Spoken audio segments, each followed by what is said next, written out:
அனைவருக்கும் வணக்கம். உலகளாவிய ரீதியில இன்னைக்கு தைப்பொங்கலை கொண்டாடுற அத்துணை நெஞ்சங்களுக்கும் இனிய தைப்பொங்கல் நல்வாழ்த்துக்களை விதுஷன் டிகோட் சார்பாக தெரிவிச்சு கொண்டு இன்றைய காணொலிக்குள்ள போகலாம். இன்றைக்கு காணொலிக்குள்ள போறதுக்கு முன்னாடி நீங்க நம்ம சேனலை சப்ஸ்கிரைப் பண்ணலன்னு சொன்னா இப்பவே சப்ஸ்கிரைப் பண்ணிக்கொள்ளுங்க. அதே போல பக்கத்துல இருக்க பெல் ஐக்கனை கிளிக் பண்ணி ஆல் என்ற ஆப்ஷன் எனேபிள் பண்ணிக்கொள்ளுங்க. அப்பதான் நான் போடக்கூடிய வீடியோஸ் எல்லாத்தையும் உங்களால உடனுக்குடன் பார்க்கக்கூடிய மாதிரி இருக்கும்.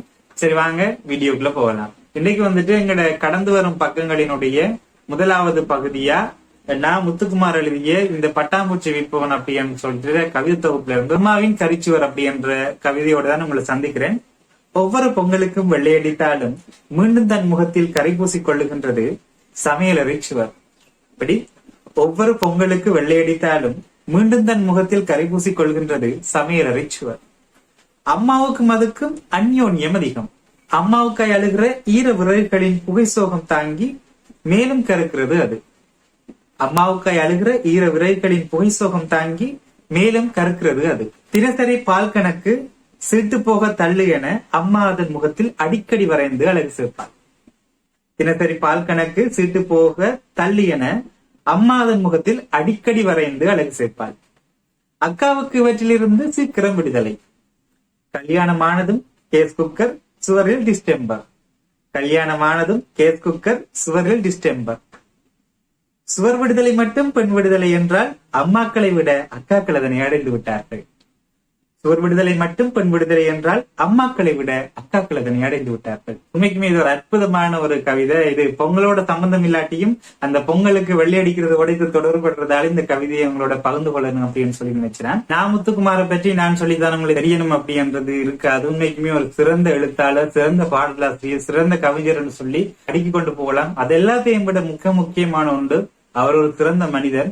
ஒரு எளிமையில ஒரு எளிமையை கண்டு அந்த எளிமைக்குள்ள இருக்க அழகியலையும் எங்களுக்கு கவிதைகளா தந்த ஒரு அற்புதமான ஒரு மனிதர். இந்த உலகத்தை விட்டு அவர் பிரிந்தால் கூட அவருடைய கவிதைகள் வடிவில் இன்றும் எங்களோட வாழ்ந்து கொண்டிருக்கிறார். அப்படிப்பட்ட ஒரு கவிஞரனுடைய கவிதையை நான் இன்றைய தினத்தில் உங்களோட பகிர்ந்து கொண்டதுல எனக்குமே மிகவும் மன மகிழ்ச்சியா இருக்கிறது. வாழ்க்கையினுடைய அத்தனை அழகியலையும் அத்தனை சந்தோஷங்களையும் ஒற்றை புத்தகத்துல தருமாக இருந்தால் அது முத்துக்குமாருடைய எழுத்துக்களாகத்தான் இருக்கும் அப்படின்றதுல எந்த விதமான ஐயப்பாடுகளுமே இல்லை.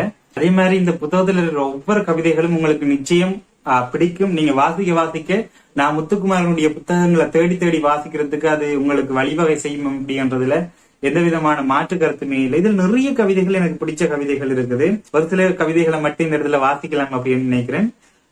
மனுஷிகள் அப்படின்னு சொல்லி ஒரு கவிதை. கள்ளுக்கடையில் சால்னா விற்பவள் கெட்ட வார்த்தைகளின் துணையால் காத்துக் கொள்கின்றாள் கடையையும் கற்பையும். 10 வருடங்களாய் மிளகாய்த்தூளுக்கு மத்தியில் மதுக்குப்பி மறைத்து பாண்டிச்சேரியிலிருந்து கடத்தி விற்க முடிகிறது பேச்சியம்மாள் கிளவியால். வாசனையாக பேசி ஐயர் தெருவிலும் விற்று விடுகின்றாள் கருவாட்டுக்காரி.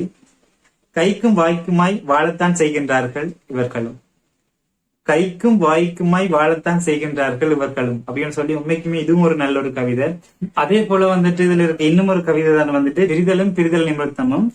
அதுல கடைசியா 2 வரி சொல்லியிருப்பாரு, அப்படியே நெஞ்சு தொட்டுட்டு போற மாதிரி. பாருங்க, ஒவ்வொரு முறை வீடு மாறும் போதும் இழந்து விடுகின்றோம் இதையாவது. ஒவ்வொரு முறை வீடு மாறும் போதும் இழந்து விடுகின்றோம் இதையாவது.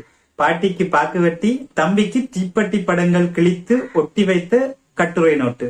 அப்பாவுக்கு ஆபீஸ் போக வசதியாக அருகிலேயே இருந்த பேருந்து. எனக்கு ஆடு தசை தெரிய கோலம் போடும் எதிர் வீட்டு பெண். மற்றும் கம்யூனிசம் முதல் காமசூத்திரம் வரை பேசும் டீக்கடை நண்பர்கள். இம்முறை கவனமாய் போன வாரம் நட்ட ரோஜா முதல் மாடியிலே காய வைத்த உள்ளாடை வரை எடுத்தாயிற்று. என்றாலும் ஏதோ ஒன்றை மறந்த ஞாபகம். சோற்றுக்கு வரும் நாயிடம் யார் போய் சொல்லுவது வீடு மாறுவதை.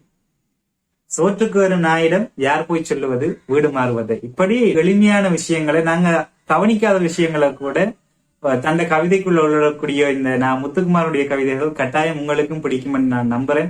கட்டாயம் நீங்களும் முத்துக்குமாருடைய புத்தகங்களை வாசிங்க. இந்த உலகத்துல நாங்க சந்தோஷமா இருக்கிறதுக்கு ஒரு வழி என்னன்னு கேட்டா நல்ல நூல்களை படிக்கிறது. அதுலயுமே வாழ்க்கைய வாழ்றதுக்கு துடிக்கிறவங்களுக்கு ஒரு சிறந்த ஒரு வழிகாட்டியா முத்துக்குமார் அவர்களுடைய படைப்புகள் இருக்கும் அப்படின்றதுல எந்த விதமான ஐயப்பாடுமே கிடையாது. கண்டிப்பா உங்களுக்கு நேரம் கிடைக்கின்ற போதும் இந்த கவிதைகளை வாசிச்சு பயன்பெறுங்க. மற்றொரு காணொலியில் சந்திக்கலாம். மறக்காம இந்த காணொலியை உங்களுடைய நண்பர்களுக்கு பகிர்ந்து கொள்ளுங்க. நன்றி, வணக்கம்.